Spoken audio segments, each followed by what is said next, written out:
Yeah. Right, so we're here with Jodie Caller, who's a young GB judo player that we've been working with at Move for a couple of years.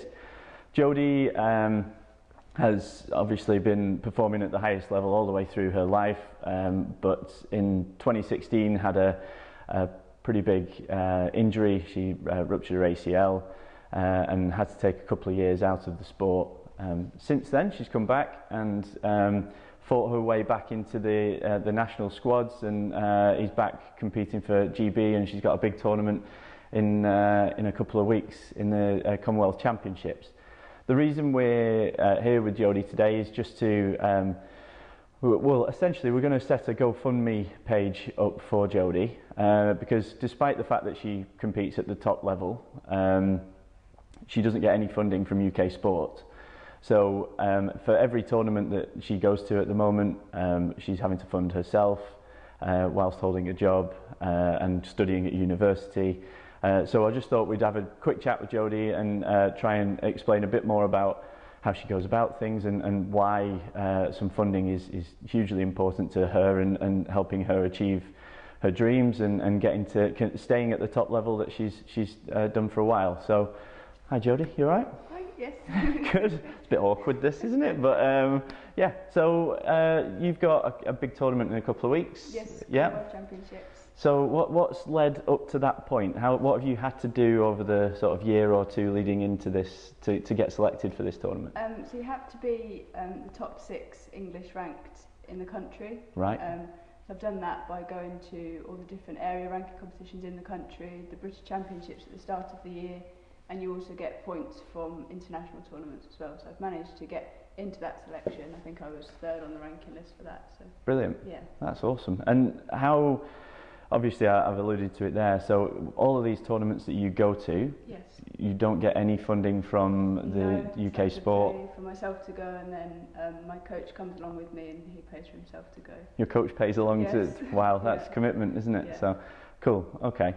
And how did you get, so you had a couple of years out. Run us through what happened in 2016 and where you were at in terms of your career as a judo player and what that meant. It was at the European University Games out in Croatia, and I was winning the fight, and the girl tried to counter me, tore my ACL, so went back home, had the scan and everything done, and I had torn my ACL. Obviously receiving no funding or support, had to get the operation done myself. Yeah. Luckily my dad's business had health insurance. Cool. So I managed to get the operation done. Yeah. And top physio, really helpful. Managed to get back, but took 2 years to come back. Yeah.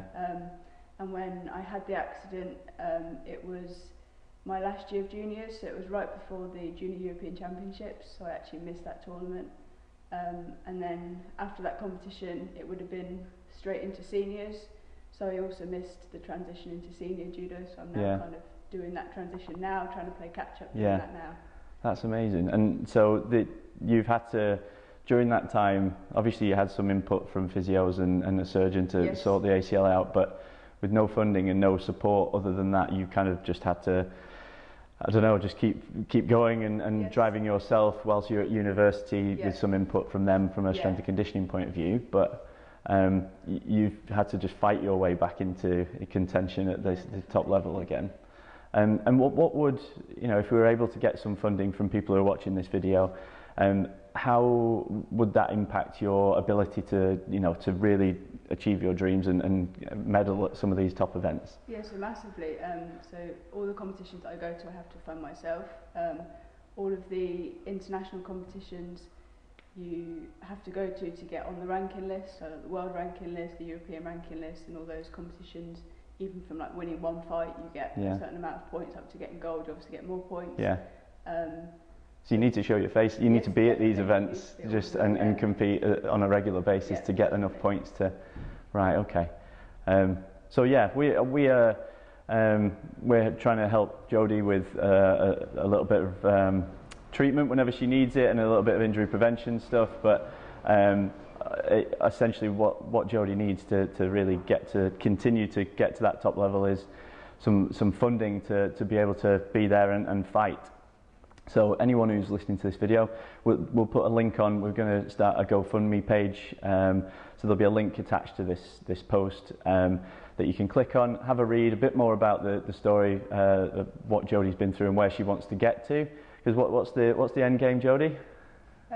So obviously medaling this year for all the different European Cups, and then there's the Commonwealth Games in 2022. 2022. So we've got a couple of years where we'd try and raise some money to get you through there, and then hopefully anyone who puts some money in, you might be able to treat us to some tickets at the Commonwealth Games. But yeah, well, thanks for your time, and we'll keep in touch with how you're getting on with it. Brilliant, thank you. Cheers.